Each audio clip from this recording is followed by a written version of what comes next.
and it's titled When Your Heart Is Not in It. Before I talk a bit about that, can I ask, is it anyone's first time here at the Global Retreat Centre? Oh, hi, welcome. So if I can give a little introduction to the Global Retreat Centre. The Global Retreat Centre is administered by the Brahma Kumaris, a registered charity since 1975. And around the world, the Brahma Kumaris work in local communities in approximately 130 countries, teaching Raj Yoga meditation and other personal development courses. Raj Yoga meditation is the practice of first understanding ourselves as spiritual beings and then connecting our consciousness with the divine. So as a not-for-profit organisation, we don't charge for any of our events. Everything we do is done as a service to the local community. But donations are welcome, and you can do a donation via our website, globalretreatcentre.org. So before I introduce our speaker today, just a couple of housekeeping items. If I could mention that the talk today is being webcast and recorded for those unable to attend this evening, just in case you want to share anything during the session. And if you hear the fire alarm, please remain seated. We'll find out where the alarm has been activated, and we'll let you know if we need to evacuate the building. And if I could also ask you to turn your mobile phones to silent, just not to disturb anyone else in the room. So, when your heart is not in it. This evening we will go on a journey of self-reflection and discovery as we explore ways to reignite our enthusiasm and sense of purpose. An opportunity to dive deep into understanding what's holding you back and how to move forward with clarity and intention. Our speaker this evening is Natalie Steele. Natalie's varied career has included working in banking, television and social services. Practicing meditation for 29 years, she coordinates activities for the Brahma Kumaris in Loughborough and the Midlands. And Natalie is also currently a chaplain at Loughborough University. So if I can welcome Natalie to the stage.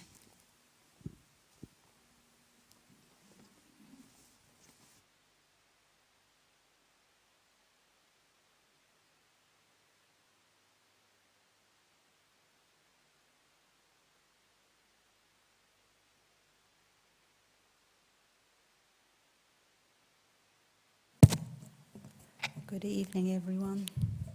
Great.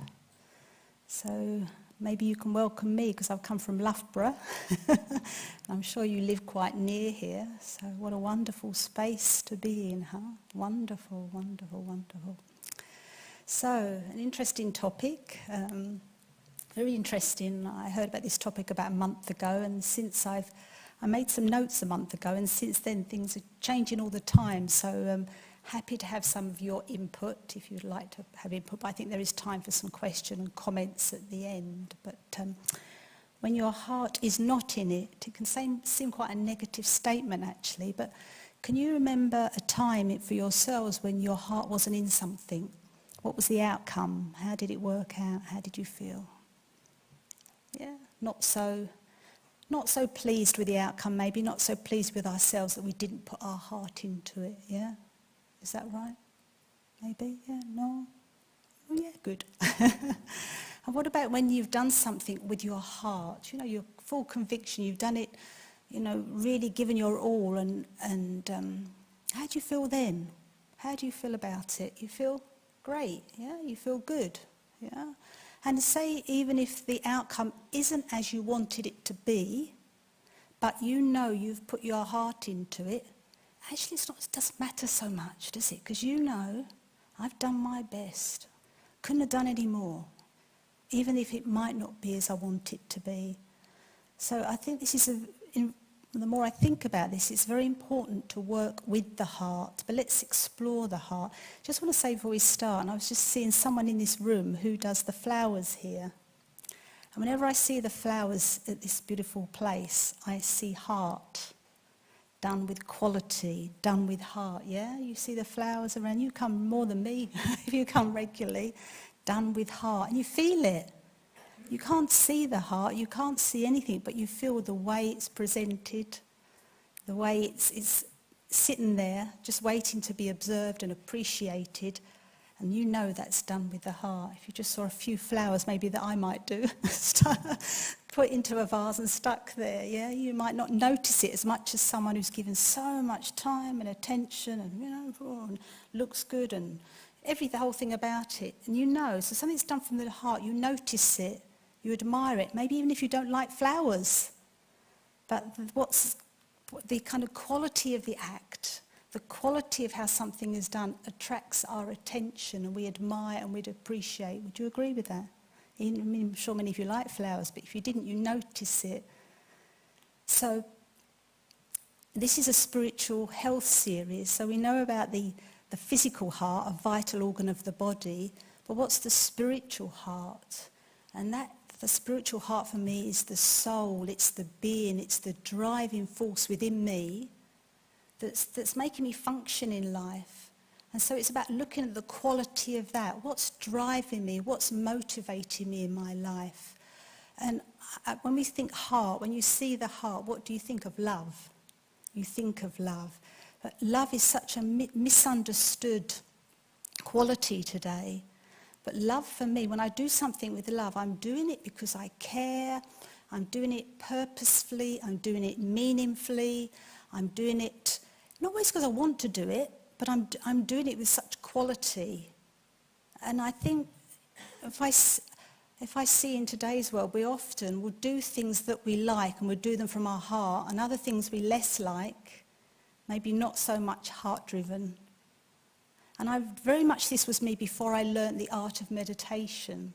So the things that I liked doing, well, I got my full attention, I gave my all with full conviction, and then other areas of my life, some tasks, and we've all got things we like and we don't like. I'm not going to name any, because when I do that in talks, people, I might say, well, you don't like doing the ironing or something, and then people will say, well, I like the ironing.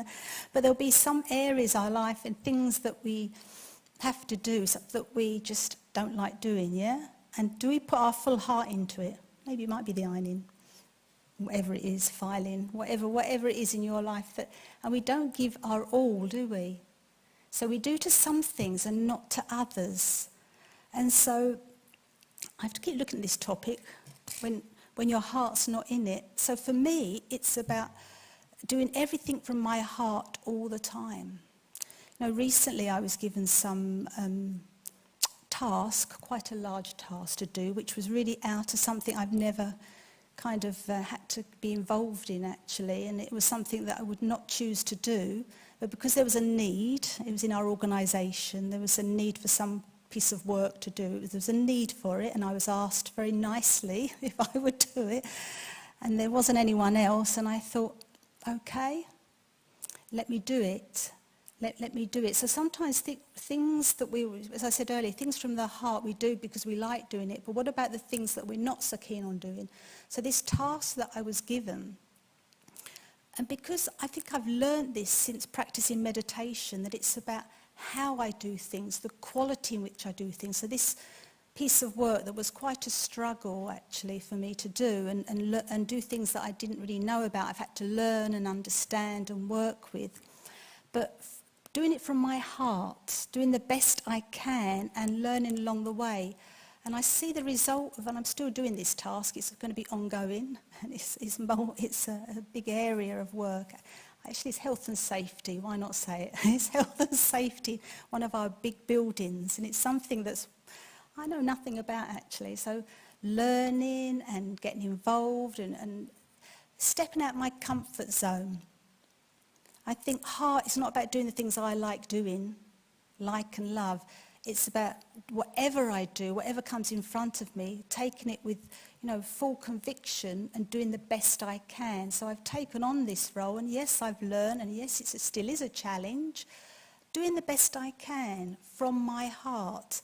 And I think when you come from that, the intention to learn, to do your best, if that is my intention, then actually you can work with it. You know, things can work out. And you grow and you learn, and of course, whatever comes from that. Sometimes we can be quite picky in what we choose to do. We might say yes to this and no to that. And I think when I've come from the heart, from a place of compassion and understanding, I want to learn, I want to grow, it's a whole different journey of life. Start dropping the likes and dislikes. And I'm not saying we're all busy and we all do a lot, I understand all of that, but sometimes we might choose, we might not want to do things for whatever reason, when my intention is to maybe learn, my intention is to benefit myself, and my intention may be to benefit others. For me, that's all signs of coming from the heart. And I think this is what this organisation is all about, actually. Helping myself. Most of you, there's one new person, so you've been on talks before. This whole journey for us is about benefiting ourselves, growing, learning, expressing the best of us, but at the same time helping others to express the best of themselves, bringing out the best of others, helping people to express themselves and emerge their heart. And this is what we're learning here. So I think that does take an element of courage, coming out of our comfort zone. Would you agree? Yeah? So these notes, I just want to read some of the things I put. When I do things from the heart, then how I speak, actually, if I'm coming from the place of the heart, how I will speak will be words with meaning, words that are honest. I won't just say something just for the sake of it. I won't just say things to please others or for others or to impress or to show. You know, how we speak, how we behave. From the heart, I'll do things from a place that feels right for me, and I'm not there my motive is so clean and clean, pure in a sense. I'm not doing it for me to be noticed, for me to be acknowledged. I'm doing it because it feels right, and I'm going to put my heart. When you put your heart in things, actually all that outcome and external stuff, the acknowledgement, actually disappears. Because I think we want acknowledgement, we want recognition, because we're not coming from the heart, actually. We're coming from a place of wanting others to like us, wanting things to be, we want to impress others. But what we're learning here is when I work on myself, I'm developing myself, I'm growing, I want to be so transparent, so open, so honest, to be myself, to be the best I can, and then I bring that into what I do. Then all these other things that I used to do, the seeking approval, doing things for show, wanting to be noticed, it doesn't seem to matter anymore. Maybe I spent a large part of my life doing that, doing things because that would make people happy or they'd notice me, because I was coming more from the head. I was coming more from pleasing the hearts of others, but my heart wasn't pleased at all. So when I work on myself and I really develop a strong heart, an open heart, a generous heart, and that all comes back to the heart of the soul, being myself, being my best. And it's based on a spiritual angle, actually. It has to be. I come from a place of growth, of learning, of virtue. When I come from that place, that for me is the heart. And there's so much power in that, so much strength in that. When I'm doing it from pleasing others or satisfying, I'm coming from the head a little bit, then no, I don't want to do that anymore. I want to be myself and bring the best of me into that. You know, there's someone that I know recently who every piece of work he did, and he used to do a lot of making cakes, actually. He's not around anymore. But he used to bake cakes, and the quality of the cakes were such a high standard. But why was that? Attention, accuracy, giving time, patience, not rushing, no one could rush him, so that everything he produced was of a high quality, but it was coming from the heart, wanted to get it right for himself, but also for the people he was producing this cake for. So many blessings, so much gratitude, but wanted nothing back in return at all, actually. And a lot of the events that these amazing cakes would go to, no one knew who the person was who baked them. Yeah, actually, it's interesting, since passing away, he only passed away not so long ago, actually, the blessings that are coming in, it's very interesting. Now people are grateful, people are understanding the work that he's done and really acknowledging. It's interesting now that he's not even here. But he didn't need that then, doesn't need that now, he's not around now. Maybe he's picking up something, but the time of performing the act of, let's say, baking, was getting the full satisfaction. It was happening then. So no need to wait for someone to say, you did amazing cake, you know, it was really delicious. No need for that, because the act, the starting act, the act of actually, whatever it is, whatever we do, baking a cake is just one thing. Baking a cake is not for me. But if you're doing it with the right intention, for yourself, and you want to make it the best for yourself, and you want others to benefit from it, and that's it, that's such a pure intention, you're already satisfied and fulfilled, aren't you? In fact, it's a very interesting incident, because he actually made a cake for our reopening here at the Oxford Retreat Centre, and when it went on stage, when it was finally presented, and there was 1,000, was there 1,000 people there? I can't remember. And it wouldn't stack. It was a 3-tier with pillars, and it wouldn't stack, something to do with the icing or whatever, some mishap. Didn't bother him, not interested. I remember saying to him, actually, you know, I was concerned how he was feeling. There was 1,000 people here. It's a momentous occasion of the reopening of Oxford Retreat Centre. How do you feel? And no problem, it's okay. Doesn't matter, because already satisfied, done it from the heart, happy with what's been done, and then let go, whatever will be.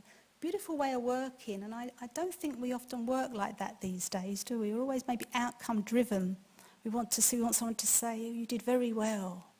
You know, that was great. We're waiting for it, we're looking for it. We're upset if we don't get it, yeah? But when I work from the heart, you know, I'm coming from a clean perspective, and it says here in the blurb about clarity. The clarity is that I'm doing this because I want to do it, and I'm doing it for the right reasons. I'm not doing it for show or anything like that. I'm satisfied, I'm happy. So this whole aspect of doing things from the heart, I think, is what we learn on our spiritual journey, actually. And another word for the heart is love, isn't it? Doing things with love. Beautiful, doing things with love, yeah? I've put here, I was just thinking, sometimes when we do the same things again and again and again, and we meet the same people again and again, we actually stop doing things from our heart a bit. The routine of life, and the mundane, the people that we connect with daily, sometimes the heart isn't in it, is it? When you're cooking dinner at night, or you're connecting to, you get home at work and you say to your partner, how was your day? How are you? With enthusiasm from the heart. It's not so much there anymore, is it? Because of the mundane and the routine. The familiarity. I thought you were putting your hand up. No, I thought someone was putting their hand up. So therefore the heart's not in it. What's happened then, the heart, when I connect with the people around me, until there's something happens, some significant incident, or when they're not around, or something happens, then the heart suddenly springs into life. But generally every day, our everyday life, are we driven from the heart with the people around us? Maybe not, hey? Why not? And I think it comes back to the sense of identifying with myself as the being, the spiritual being, the human being that is full of love. My natural nature is full of love, full of virtue, full of power, and my life is not about what I do, which is how we've been misled to believe that my life depends on what I do, who I'm with, and what I've achieved and what I've accumulated. And we're learning in a place like this that actually it's not to do with out there, it's the quality and the virtue and the love that I bring into everything I do. We were talking earlier about mopping the floor. How do I mop the floor? Maybe you might do it quite lovingly here, but at home, how do I do these things with a bit of sense of irritation or a lack of love or not with positivity? But this, every moment is my life, a blessed life, a precious life that we all have, that we don't know about tomorrow. So what do I bring into everything that I do? And when life is kind of routine, and the people that we see every day in our life, maybe the heart goes out a bit, yeah? Do you think? When you first met that person, full of heart, yeah? Spend a bit of time with them, start living with them, time goes on, and the heart maybe is not in it so much. Maybe? I don't know. What do you think? Yes? No? Possibly? Yeah? So it's about, for me, it's about it's rediscovery, it's re-looking at myself and seeing, we said here, when your heart is not in it, this is my life. Life is precious, and I don't have to wait for the heartfelt romance or something out there to make my life full of quality and meaning and purpose. I've definitely learned that on my journey. It's about every moment and the sense of fulfillment and coming from the right intention, which is not selfish. And I think I definitely led that life, still do to a little bit, but much improved, of a life of what's in it for me and what I want from it. That selfishness takes the heart out of things. Yeah, there's no heart when I'm me. And it's become a bit like that in life, yeah. And so doing things because I care, because I want to, but I will benefit, others will benefit on an inner level. This is the inner world, isn't it? It's and that is a journey of looking at myself and exploring myself and exploring my own heart and the whole package about me, actually. How am I living my life? What's the quality of my life? And it's based on my strengths. I also may have weaknesses or shortcomings, but that's okay. What we learn here is the two together. I can't just cut out the bad in me, but I've got to work with, bringing change in myself. Also, look at my strengths and increase the level of love, increase the level of heart in everything I do. In everything I do. Do we do that? Sometimes not, do we? Yeah? Sometimes not. I think, we do care and we are conscientious in what we do, but that becomes a little bit mixed. We mix, our life becomes very opinionated, judgmental on a sense of criticising. We've all got opinions and ideas, haven't we? There's a lot of thinking. I meet a lot of people that say to me, I'm a chaplain at the university, and that we have a lot of discussion about thoughts, and it comes up a lot about overthinking, excessive thinking. And I think when I'm overthinking, I'm not coming from a place of the heart. The place of the heart doesn't need to think very much. I do my best. I bring quality in what I do. I don't need to think and think and think. We plan, we prepare, we do what we can. But often if I'm not coming from the heart, the after effects, I think a lot about what I did. Maybe I doubt, maybe there's guilt, maybe there's regret, maybe I'm going over and over things again and again. Have I really done it from my heart when I've been thinking excessively? I'm talking about thoughts of waste, or maybe going over things of the past. When I'm coming from the place of the heart, I've done my best. Let me learn from the outcome. If it wasn't as I wanted it to be, okay, so what can I take from that? For me, it's very important to keep learning about everything, even my own mistakes. Keep learning, and coming from the heart I don't put myself down if I've made errors or I've hurt or I've been hurt. The heart will say, okay, acknowledge, but what can I extract from that so I can keep moving forward? And this has really helped me so much, actually, to keep learning from everything that's going on. I had I think it is important to go with the heart. And my first career was in finance in the city, in London. And I had a very good job, actually. It was very good and lots of potential to move up into management. You know, they're pushing you up to these places. And doing very well, actually, and a very comfortable lifestyle. But, you know, the heart, even in those early days, over 30 years ago, you know, the heart was... You've got to listen to your heart a bit. And sometimes, because of this thinking, we get caught up in the world, we don't really hear our heart speak to us, yeah? And even then, there was a little voice, the inner voice saying, do you really want to be here, making lots of money, making rich people richer? And for me, it's fine for some, but for me, it didn't feel quite right. My heart was speaking to me, and that's when I shifted careers. And I think it takes courage.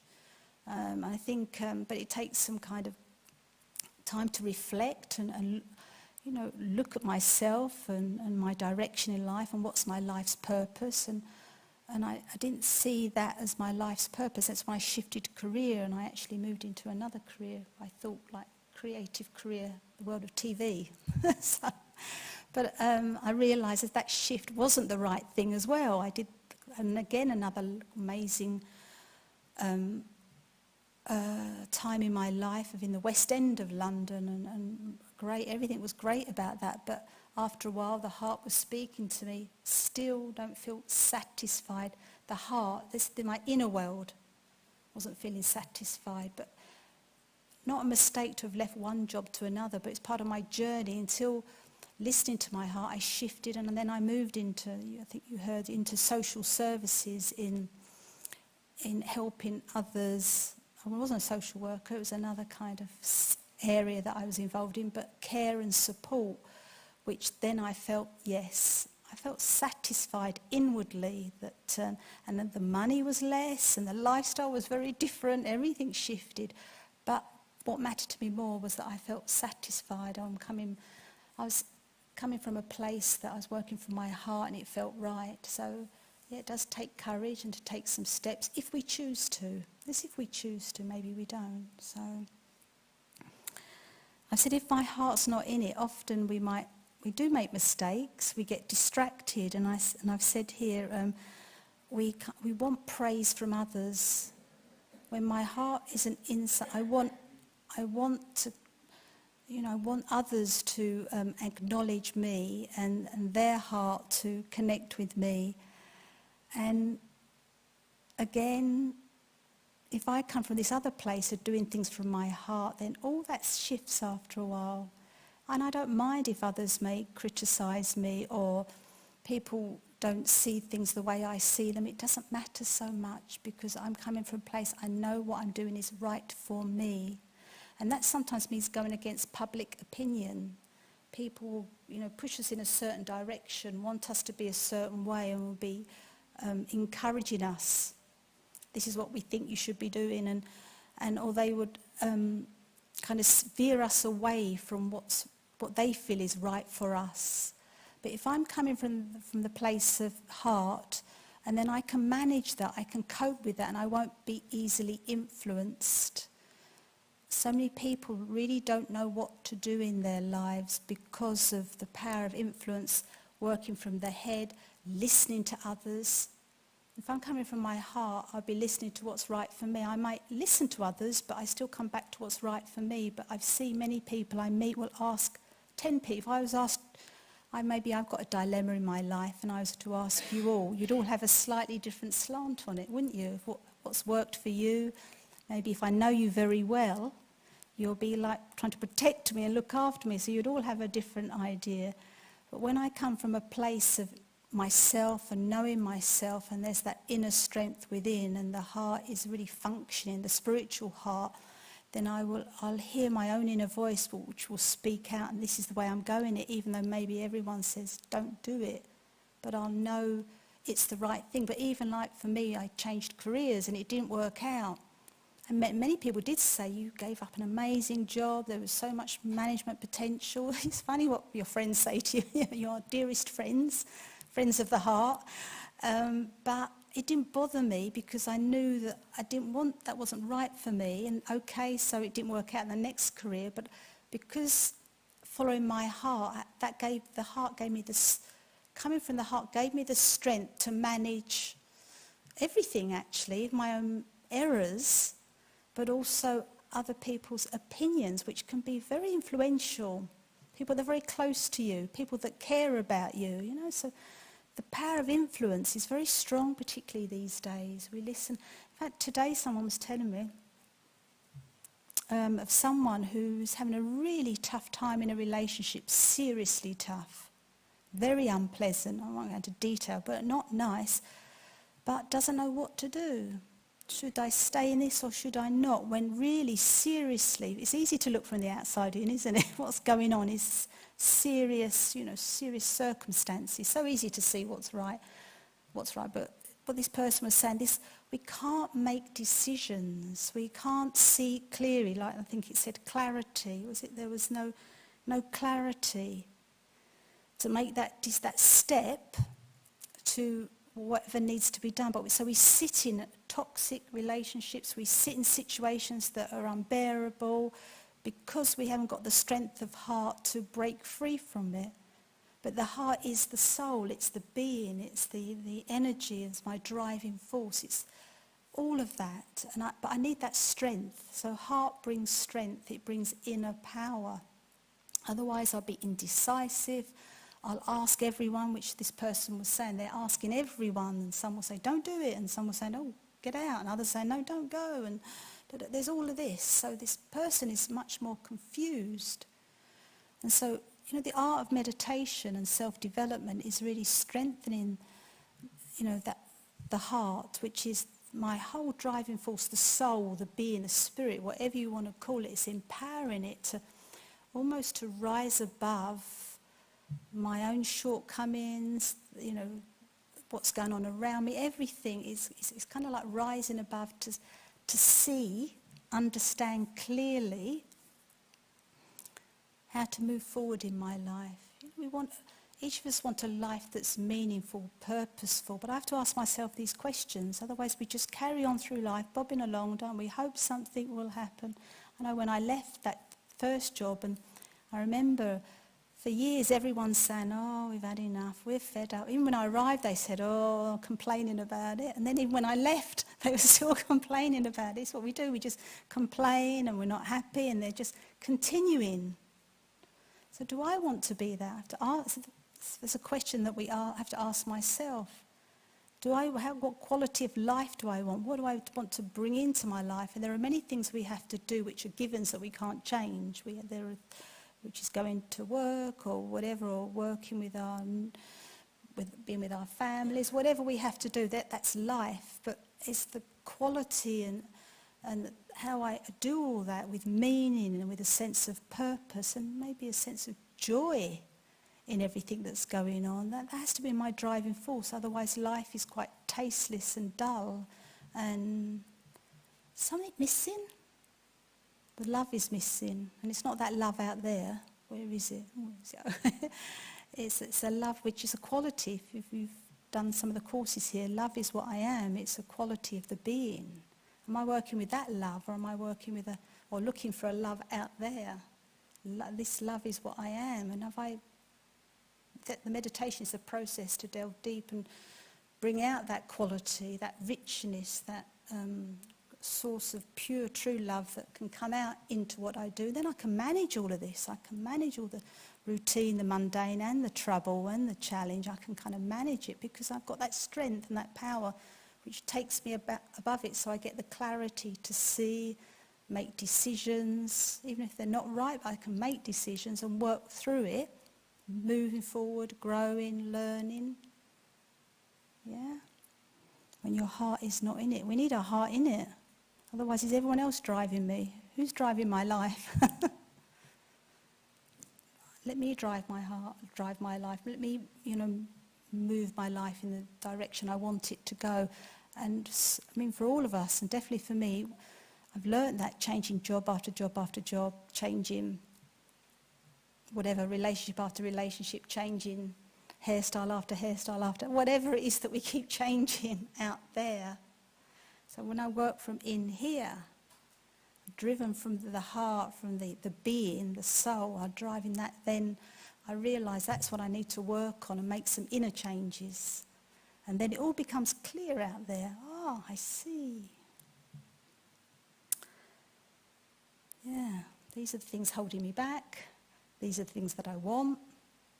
Clarity and the intention, pure intention, doing it for the right reasons. Beautiful intention is because I want to change, I want to lift myself, I want to be the best version of me. Not the best version of how others see me, but of me. Yeah, authentic. And in turn, in that, then I am a great source of love and help to others. When I get it right for myself, I cannot help others and support them on their journey and help them find their heart and their love if I really don't understand myself. This is the journey that definitely I'm on. Anyone got any questions? Want to comment? Yeah, nice, thank you.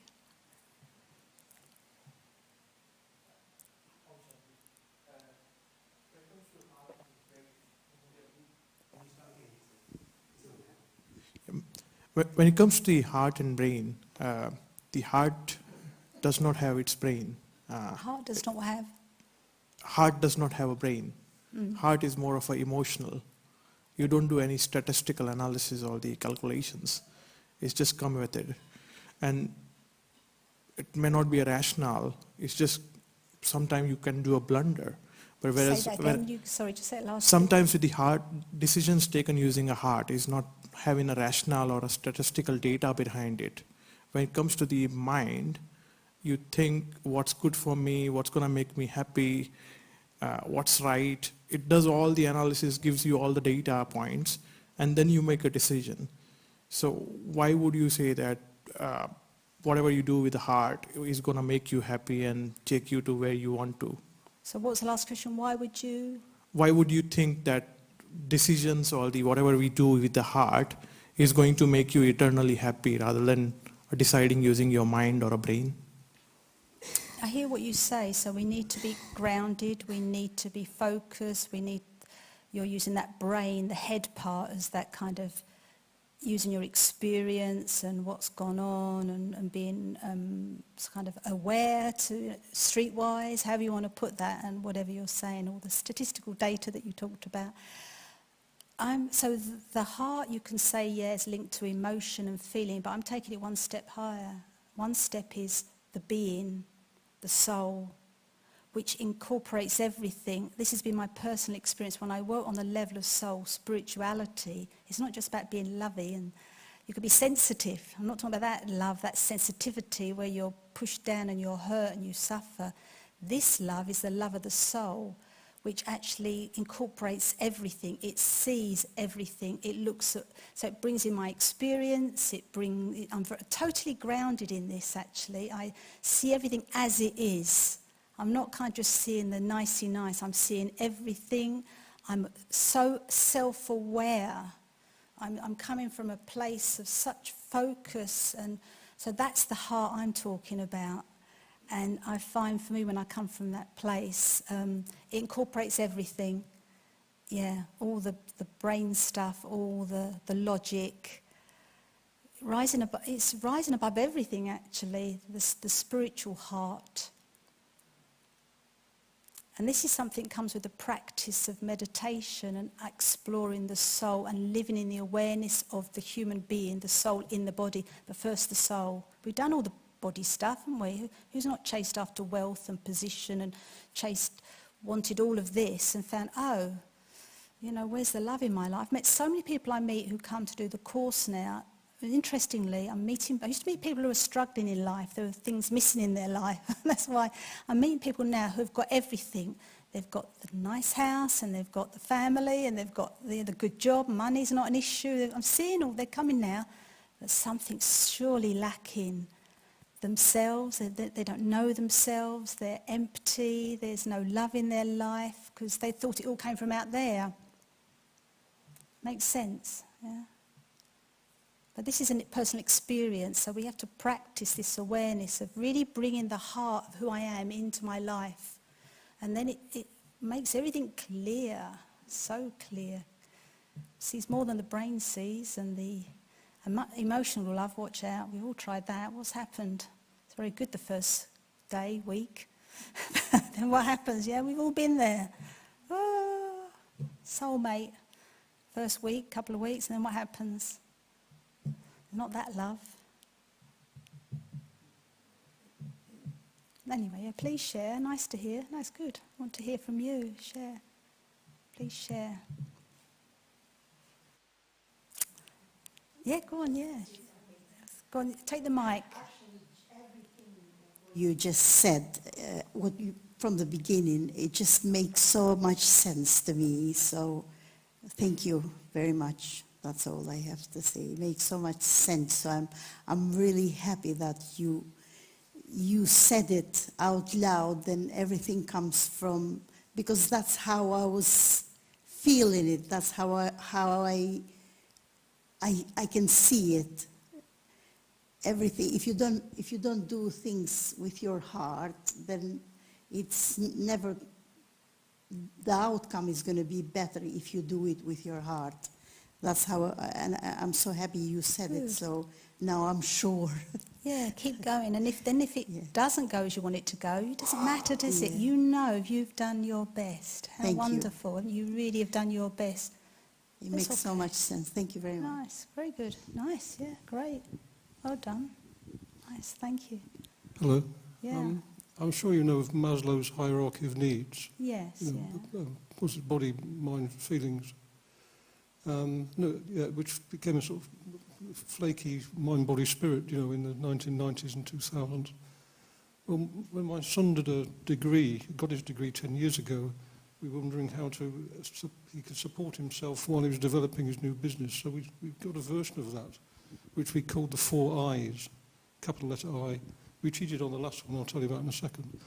But what he needed was income, identity, income, intellectual interest, identity. And the last one we put in brackets, inflexibility. We needed a sort of part-time job that was flexible enough for him to do the things that he really wanted to do. And he worked 3 days a week in EE with phones, which he quite enjoyed anyway, which enabled him to actually do the things he really loved to do. But the essence of that is, you go searching after the basics, and once you're fulfilled, guess what? You're no longer fulfilled. So go to the next the last bit? Once you're fulfilled, you're no longer fulfilled. And then you go to the next level of fulfillment, as I say, Maslow's hierarchy of needs. Nice. I think that's it applies to all of us, I suspect, What's that? I suspect it applies to all of us. Applies to all of us, yeah, nice, lovely. Okay. Thank you for sharing. Nice, very nice, yeah. Whatever's going on, it's about us, isn't it? It's about satisfying ourselves, yeah. Great, yeah, nice. Thank you for sharing, the changes that you've made. It's sort of struck a chord with me around your career path. And I think, I've worked in a career for many years, 20 years, actually telecoms, funnily enough, for different companies. And on paper, that's really successful. But I guess I could honestly say my heart wasn't in that, or isn't in it. But then I've had a family as my priority, and that kind of necessity to make sure that they have what they need, or we can live, and we can how difficult it is in this life. And I suppose it's in a way I would have liked, or it's about being brave enough to make a choice to change. And you talked about bravery. I wonder, it's very easy to sort of be stuck in that path because you think you're frightened about, not being able to continue, or, maybe you make a choice and it's the wrong choice. So I suppose, as a question would be, where do you find that bravery to make those really hard decisions? Yeah. Just, if I go back, can I just comment on what you said? I don't know if you would be okay with me to say that. Okay, so you weren't your heart wasn't in your job, but your heart was with your family. So you were satisfying you were there for your family. That was your primary, and you did it for your family. And I think, I brought up earlier, I didn't talk about it here, surrender and sacrifices. We know what people do out of love They'll do anything, won't they? Because they love. So you sacrifice maybe having a heartfelt career, let's say, for your family. So in a way, all right, your heart wasn't in your job, but your heart was with your family, and that was number one. Yeah? Yeah. So to me, you have in that way. So Yeah. from that point. But anyway, what was your question again? The bravery. Sorry. The bravery. Yeah. Where do you find that bravery? Yeah. Because in life we are all Yeah. often faced with choices Yeah. that probably that our heart might be saying something to Yeah, us, yeah. but actually it's Yeah. having that bravery and, Yeah. and the fear of hurting people around us for Yeah. making those perhaps difficult choices. Yeah. No, it's a great thing, and it's something I've thought about, even now I think about, and the way to develop that is you're doing the right thing and have the courage and the strength to do. It's the power to do. People say, but we don't do. Many people say, but they don't do, because the strength isn't there. They want to, but the strength isn't there. And the strength and the power comes from meditation and spirituality. And we find it at whatever's the appropriate time in our lives. For me, I went through quite a lot in my life, and I found it when I found it at the right time. And it doesn't matter when we find it, but when we find spirituality, whatever that means for you, which is, for me, meditation and understanding like the soul and the being and empowering that, and then it starts from there. And you can then start making the right decisions, whatever they are. That was then. That was part of your life and totally accurate and perfect. And now maybe to think of to find the courage and the bravery in other areas of your life is from now that you need it. And spirituality brings the strength. It ignites the power of the soul.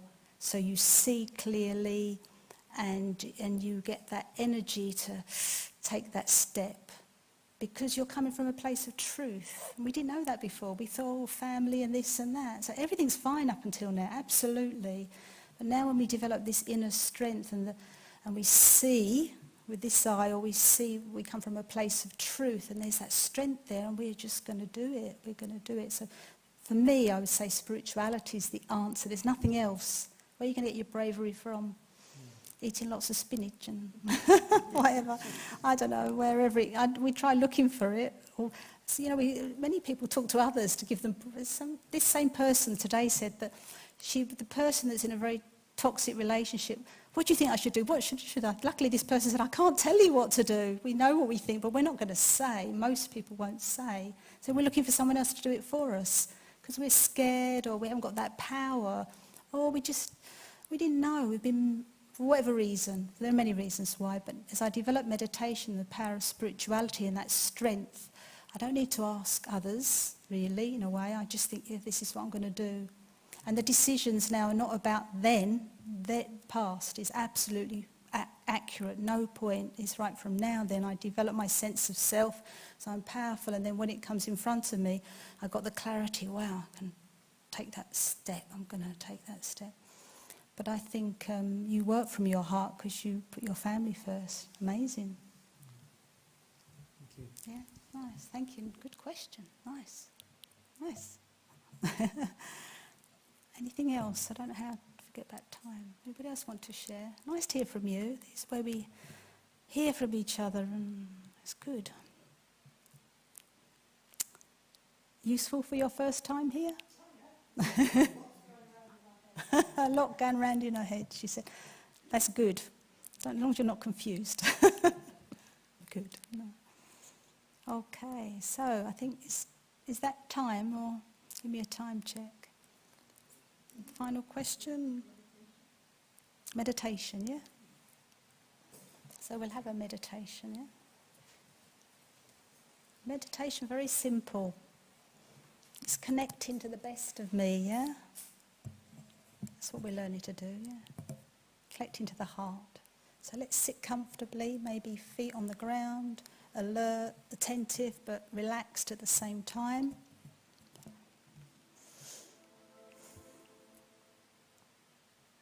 Spending quality time with myself. Because I deserve it.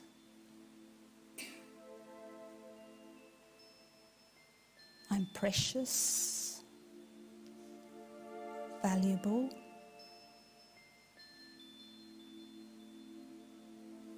unique, all different, but each of us unique. Each of us with our own speciality and goodness.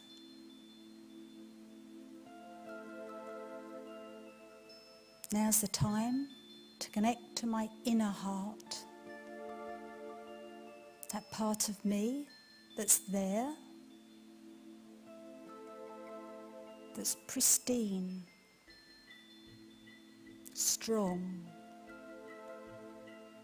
A part of me that is wise.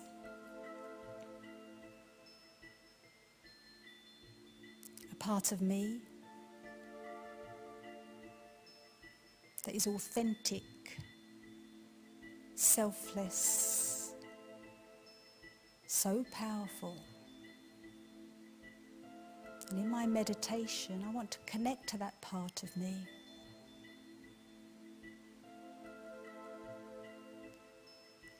I forget about the world out there, just in my meditation, and focus on my own inner greatness. So much potential, so much inner strength. And all I need to do is just focus on it. I am a peaceful, powerful being.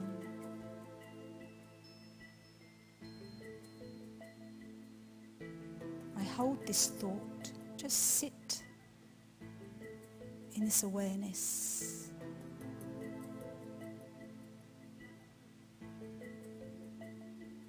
I'm a powerful, loving being.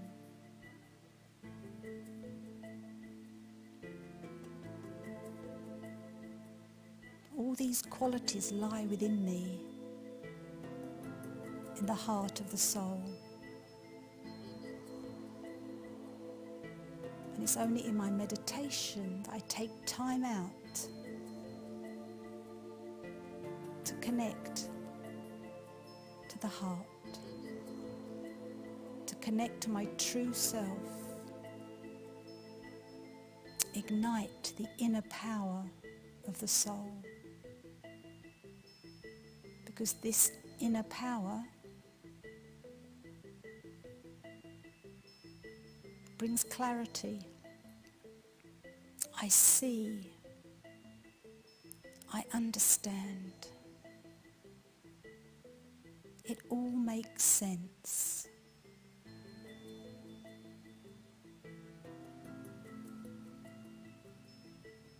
I am loving, I am powerful.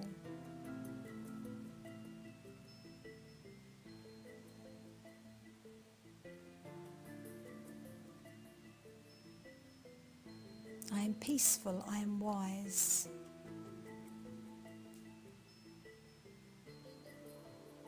These thoughts open the heart, unleash the inner strength that lies within. So much goodness there.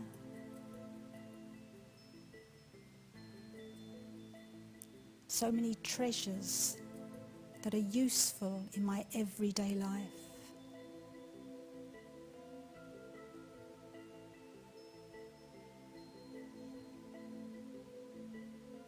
I use my time in meditation to reconnect to my truth.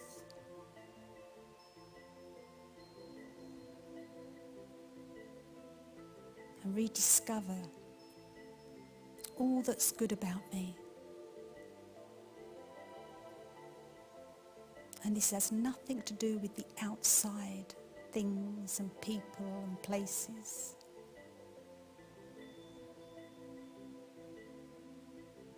I tap into the light of the soul.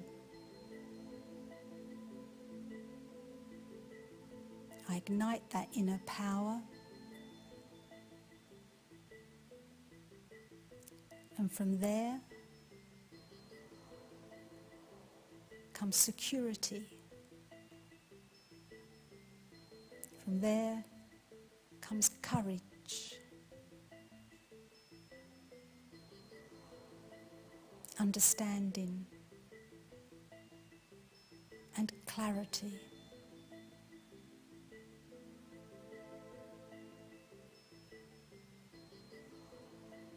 I am a loving, powerful being.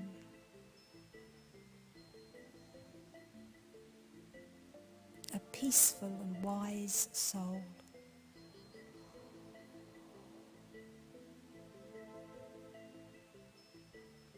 And as I meditate a little every day, I understand the value, the importance of connecting to my true self, to the heart, to the soul.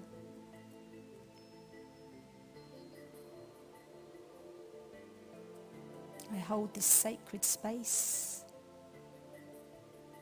whilst I enjoy this experience.